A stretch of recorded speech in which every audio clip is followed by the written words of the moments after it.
Buenas tardes, buenos días o buenas noches, amigos. Depende de dónde y cuándo nos estén escuchando y viendo. Nosotros estamos transmitiendo desde Caracas, Venezuela, a través de los estudios de Mundo UR Web. Un placer tenerlos de nuevo con nosotros y recordándoles nuestros mensajes habituales parroquiales, nuestras redes, @Mundo UR Web, @Julio Castro M, saliendo a través de la plataforma matriz de YouTube, pero también nos pueden encontrar en Spotify y Apple Music, en cualquiera de los buscadores de estas tres redes. Ponen Parte Médico Julio Castro y ahí caen a cada uno de los programas. Habitualmente sale de primero el último programa que ha salido para ustedes. Salimos los jueves en la noche, pero estos 8 de la noche, pero estos programas quedan grabados y quedan ahí para disponibilidad y consumo de todos ustedes, que igualmente lo pueden compartir. Ustedes le dan al link que va hacia la izquierda y copian el link y lo pueden mandar por mensaje de texto, por WhatsApp, por cualquiera de las otras redes sociales.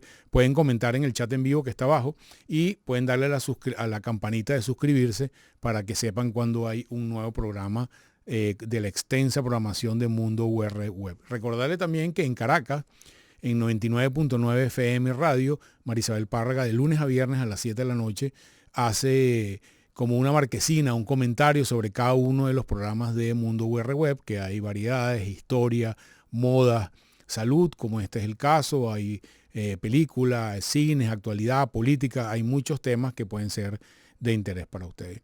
Bueno, amigos, hoy traemos un tema y aprovechando que ya vamos entrado al mes de mayo, que es el mes de la mujer en el mundo entero, y es propicio para hablar de temas que tienen que ver con salud femenina, pero además de eso, traer a voceros expertos en el área de la salud, como tenemos hoy a una médico querida venezolana, la doctora Marieta Borges. La doctora Borges es internista endocrinólogo, formada en el Hospital Militar, con entrenamiento en diabetes en la clínica Joslin de Boston, Massachusetts, que es parte del área de metabolismo y diabetes de la Escuela de Medicina de Harvard. Actualmente trabaja en la Policlínica Metropolitana, miembro activo de la Sociedad Venezolana de Endocrinología y Metabolismo y en algún momento médico especialista del Hospital Militar. Marieta, un placer que estés con nosotros. Bienvenida a este programa de podcast para hablar de un tema que es un tema de salud pública, sin duda, que es la osteoporosis. Y bueno, quizás empezamos que nos expliques un poco qué es la definición de osteoporosis y qué llamamos los médicos la osteoporosis para que nuestros oyentes, sobre todo las mujeres, lo entiendan. Gracias, Julio, por la invitación y saludos a tu audiencia. Como tú dices, la osteoporosis es un problema de salud pública a nivel mundial. ¿Qué significa la osteoporosis? Es una pérdida importante de la masa ósea cuando se compara con la mujer de edad joven. Cuando la pérdida de masa ósea es moderada, ustedes habrán oído nombrar el término osteopenia. Cuando la pérdida es mayor de 2,5 desviaciones estándar comparadas con el adulto, con la mujer adulta joven, ya se cataloga de osteoporosis. Lógicamente, al haber pérdida de la estructura ósea, van a producirse múltiples problemas llegando la osteoporosis puede ser muy severa e inhabilitar a un paciente. Por tanto, es importante primero la prevención de la misma y luego la aplicación de las medidas terapéuticas adecuadas para impedir que evolucione hacia estados avanzados. Fíjate, en el concepto de la prevención, por lo que tú nos estás comentando, la osteoporosis puede ser parte del proceso de envejecimiento normal de cualquier ser humano, en particular en las mujeres. Es decir, pues tendría un equivalente así como las arrugas, las canas, etcétera, la pérdida de masa muscular que se produce Sí, con la edad, pero ya tú nos hiciste sí, énfasis que en el caso de osteoporosis hay una pérdida mayor de lo que uno esperaría por ese proceso de envejecimiento. ¿Qué factores deberían tener en claro, cuenta claro, las mujeres sí, tempranamente para evitar que ese proceso se haga más sí. intenso, y cómo es la evolución en la vida de una mujer o qué factores debe tener ella cuando es joven, que es el momento de empezar la prevención para que cuando tenga 60 Claro, años no tenga osteoporosis? Sí, es importante recalcar en este punto que deberíamos dividir las alteraciones en premenopáusicas y postmenopáusicas, cuando hablamos de la mujer. Acuérdense que el hombre también puede sufrir de osteoporosis para a edades más avanzadas. Cuando la osteoporosis se presenta en la premenopausia, hay que indagar porque no es por el proceso de envejecimiento, sino que pueden haber enfermedades asociadas o uso de medicamentos y voy a tratar de resumirlos brevemente. ¿Qué puede producir osteoporosis en una mujer joven? Primero, problemas gastrointestinales, enfermedad celíaca. ¿Por qué? Porque no se absorbe calcio, vitamina D. Ese es un punto importante. Segundo, problemas endocrinológicos como tal, como son el hipertiroidismo, la enfermedad de Cushing, que es la que se produce cuando las suprarrenales generan exceso de cortisol, el hipertiroidismo, y artritis reumatoidea es muy importante, todas estas enfermedades inflamatorias. Y luego uso de medicamentos, dentro de los cuales es importante recalcar los esteroides. Sobre todo que su uso está muy difundido y a veces se abusa de su utilización. El exceso de esteroides es una causa muy común de osteoporosis. Esas, diría yo, son las principales. En relación al estilo de vida, es importante decir de que la masa ósea aumenta y hay un pico de masa ósea alrededor de los 25 años. Y eso lógicamente depende de factores genéticos, de la alimentación, reforzando que el consumo de calcio es importante, del ejercicio que debe empezarse a edades jóvenes y mantener buenos hábitos como no consumo de tabaco, de bebidas alcohólicas, exceso de té o café, porque las xantinas que contienen el té y el café pueden producir eliminación de calcio por la orina y como consecuencia desmineralización ósea. Esos son factores bien importantes. Ya en la postmenopausia entran a jugar un papel muy importante factores hormonales como la caída de la producción de estrógenos.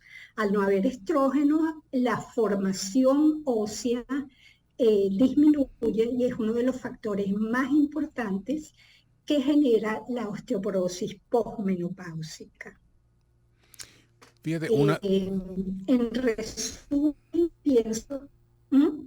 Sí, cuando me hablabas del estilo de vida, diríamos, es común, por ejemplo, que tanto los hombres como las mujeres que no han sido deportistas durante su juventud, cuando le entra la crisis de la edad media, alrededor de los 40, 50 años, es que empiezan a hacer actividad física, pero pareciera por lo que nos estás diciendo que la actividad física debería ser un proceso continuo que debería empezar probablemente en la adolescencia y mantenerse durante toda la adultez para evitar que eso...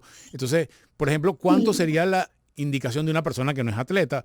En el caso de la doctora Marieta, ha sido corredora, ha sido una atleta hace muchísimo tiempo, pero alguien que no sea atleta, que no corra 10 kilómetros 3 veces a la semana, ¿cuál sería el nivel de actividad que tú le recomendarías a una persona que no es atleta para evitar o para hacer esa prevención primaria del caso de osteoporosis en el caso de una mujer? Muy importante ese punto, Julio, porque no lo mencioné. El ejercicio puede empezarse a cualquier edad y va a dar su efecto beneficioso. Cuando uno habla del ejercicio que protege la masa ósea, habla no de ejercicios muy intensos y les recuerdo que, por ejemplo, atletas de alto impacto o, por ejemplo, mujeres corredoras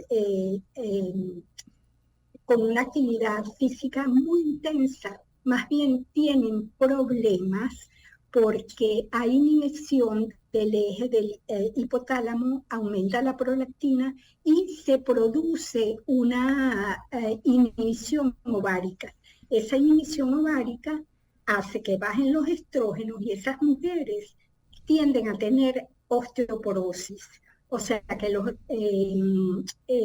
ejercicios que más se recomiendan para preservar o aumentar la mineralización son ejercicios de fuerza y no actividades físicas muy intensas porque más bien son perjudiciales. Sí, Marieta, es común que Eso está veamos, claro. sí, por supuesto, es común que veamos atletas, sobre todo he visto mujeres recientes, porque está como de moda la carrera de nuevo. O sea, ahorita los maratones, hay más gente inscribiéndose. Y me llama la atención cuando veo mujeres, sobre todo entre los 40 y 50 años, con consumo de masa muscular. La ves particularmente magras. Y piensan que el concepto de ser magro Sí, es bueno, sobre todo en particular para los corredores, porque bueno, bajan de peso, son más eficientes, pero creo que ya tú puntualizaste esa área donde tiene que haber un equilibrio entre los ejercicios de fuerza y los ejercicios aeróbicos para evitar que la pérdida de peso se acompañe de una pérdida de la masa mineral ósea que al final van a sufrir sí, lesiones, ¿no? También. absolutamente. Tanto que las mujeres muy delgadas tienen una masa ósea menor, lo cual es importante considerar. Una mujer que es delgada desde la juventud probablemente no alcanza un pico de masa ósea promedio y ya cuando llega la menopausia, ella va a ser catalogada como osteopénica. O sea, el bajo peso es un factor importantísimo para disminución de la masa ósea. Igualmente que es la raza.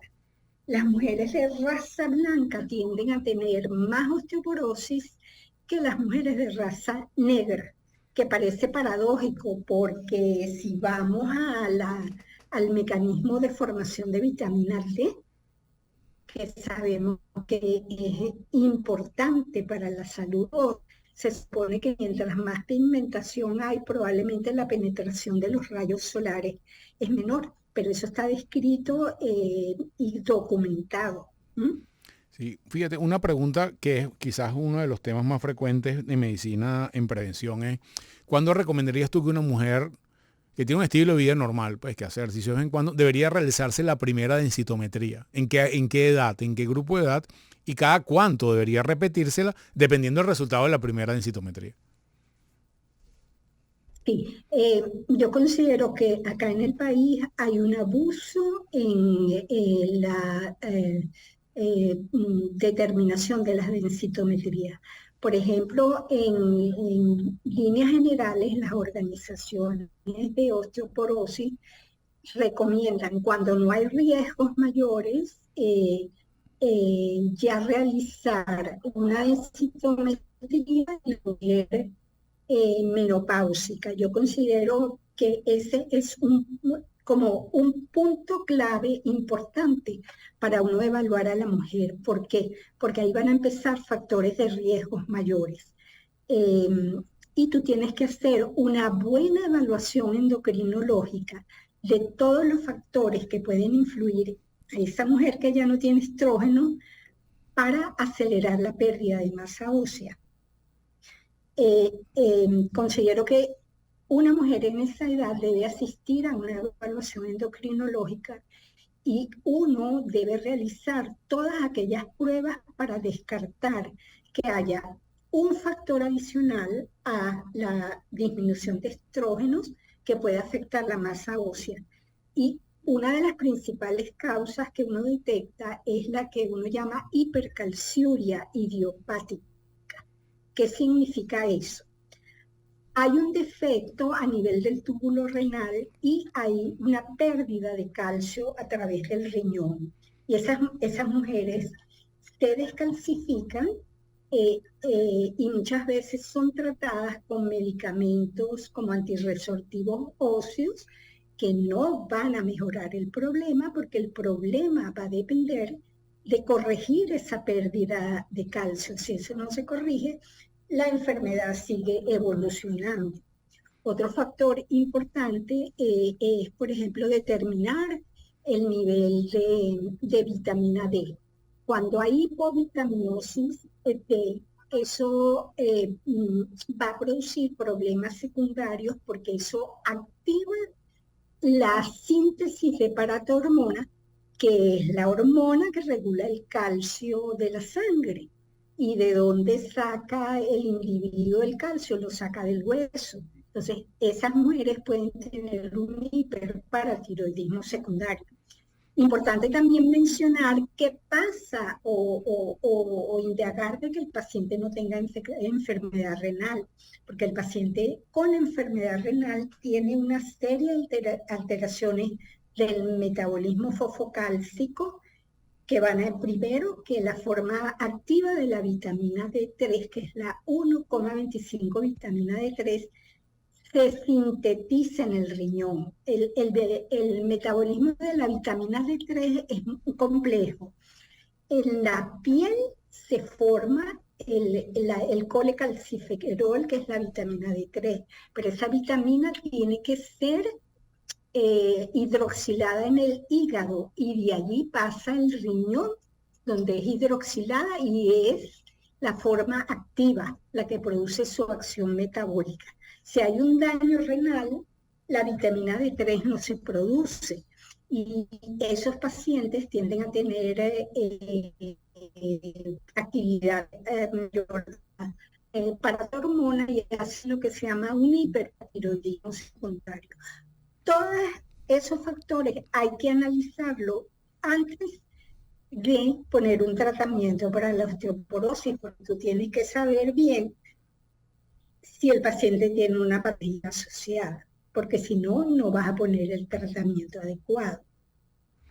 Marieta, con frecuencia, y esto tiene que ver con el tema de los síntomas, los pacientes o las pacientes habitualmente nos dicen que tienen, sobre todo los que están entre la quinta y sexta década de la vida, cuando tú les preguntas en el examen clínico si tiene algún síntoma, habitualmente se quejan de dolores. Y la gente dice, esos son los dolores de la osteoporosis. Es como una consecuencia directa una de otra. La pregunta tiene que ver con, ¿se pueden asociar algunos síntomas reales a la osteoporosis incipiente, sobre todo en la mujer perimenopáusica, o es más bien un mito urbano ese tema de los dolores y la osteoporosis?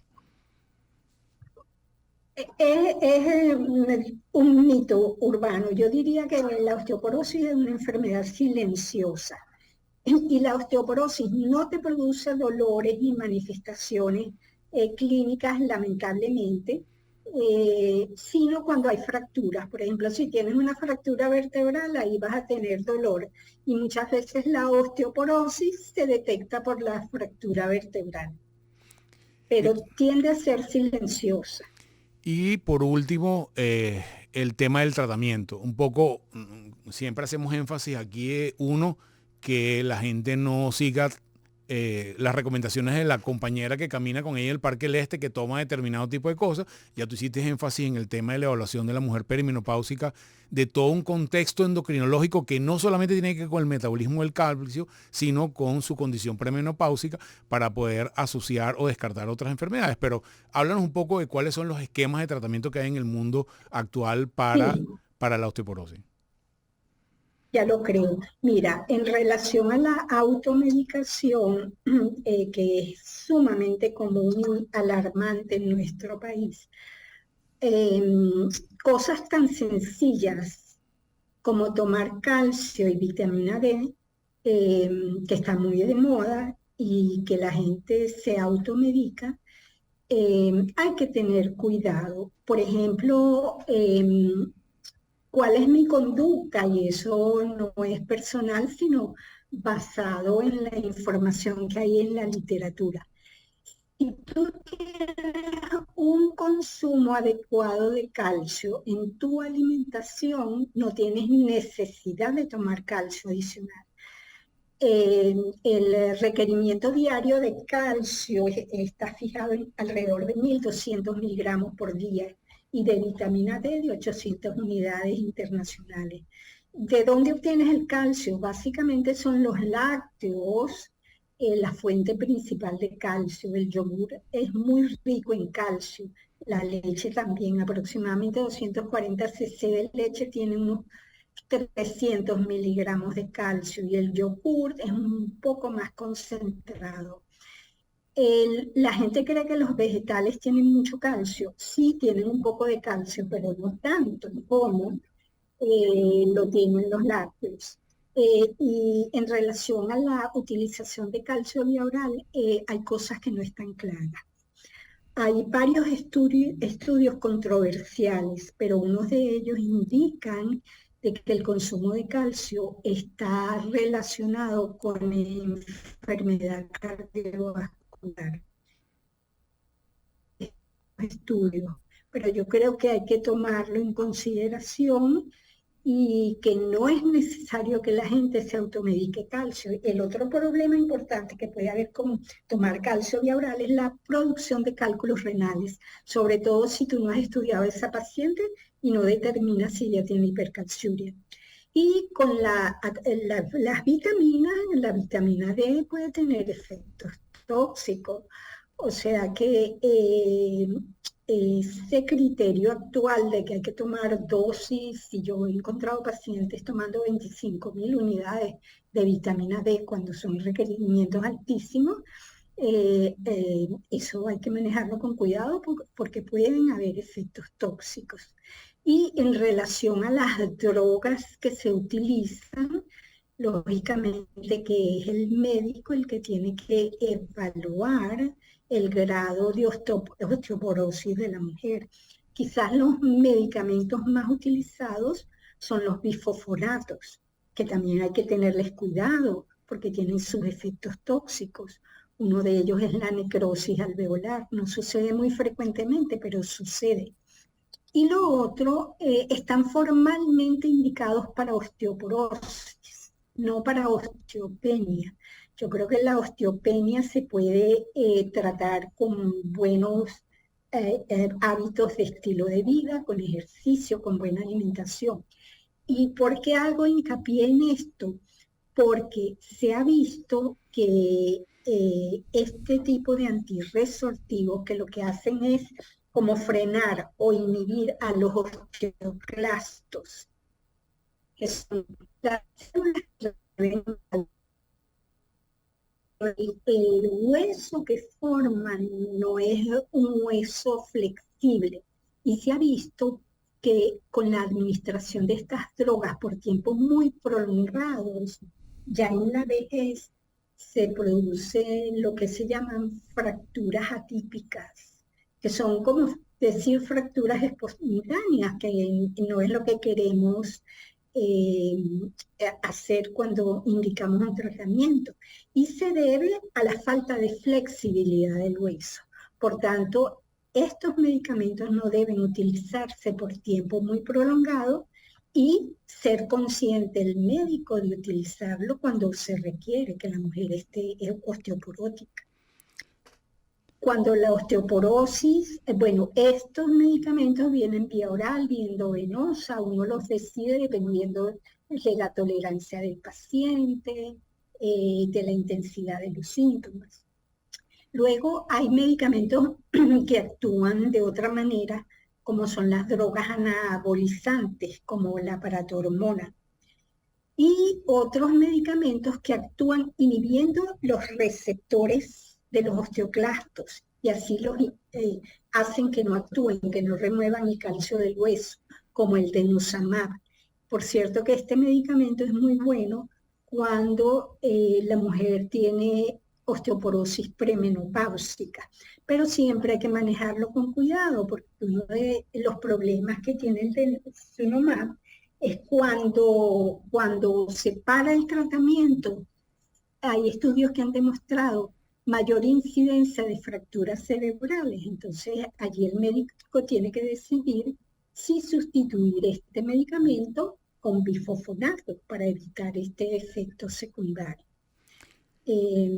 Esas son las principales drogas y lógicamente se insiste mucho en que aquellas mujeres que son fumadoras no fumen, mujeres que toman alcohol en cantidad abundante no lo tomen porque se van a perjudicar y el tratamiento va a ser menos efectivo. Gracias, Marieta. Creo que ha estado claro. Creo que para concluir, digamos, podemos decir varias cosas, varios puntos claves que llamamos las perlas para nuestra gente. Uno, la enfermedad osteoporótica es una enfermedad compleja que además tiene implicaciones no solamente en el hueso, sino en otros órganos o en otras áreas del área endocrinológica, que la recomendación sería que las mujeres en particular se evalúen llegando al periodo perimenopáusico, idealmente con un endocrinólogo que pueda entender toda esta interacción de diferentes órganos donde están la tiroides, el uso de medicamentos, otras enfermedades que pueden llevar después a una condición de osteoporosis posmenopáusica, y que un elemento importantísimo es el elemento de la prevención primaria, es decir, todos nuestros hábitos de vida saludable antes de que lleguemos a la quinta edad de la vida, que nos van a permitir llegar mejor después de la quinta década de la vida. Y en el caso de que la persona tenga diagnóstico claro por los métodos que ya hablamos de osteoporosis relacionada con la menopausia, debe ir a un especialista que le indique tratamiento, no esté utilizando medicamentos por motu propio, ni que le indique un amigo que no es especialista o la vecina, etcétera, etcétera, porque le dice que tome calcio y a lo mejor usted tiene un problema renal que hace que el calcio sea peor que mejor. Entonces, en definitiva, queríamos poner esto en contexto, darte las gracias, Marieta, por tu colaboración. Sabemos que es un tema que la gente tiende a banalizar en algunos momentos utilizando cosas que le dice al primero que se le ocurra, que hay síntomas que asocia a la osteoporosis que no son, que se hace densitometrías todos los años que tampoco se justifica, y que ya hemos puesto estos puntos en claro con tus indicaciones para nuestros oyentes. Amigos, solamente me queda comentarle, darte las gracias, Marieta, por este elemento importante, más en este mes que es el mes de la mujer, y recordarle nuestras redes, @mundourweb, @Julio Castro M. Síganos, escríbanos en el texto que tienen abajo en el chat en vivo, y esperamos contar con ustedes cada jueves para estos temas de salud. Se les quiere mucho, se me cuidan y nos vemos la próxima semana.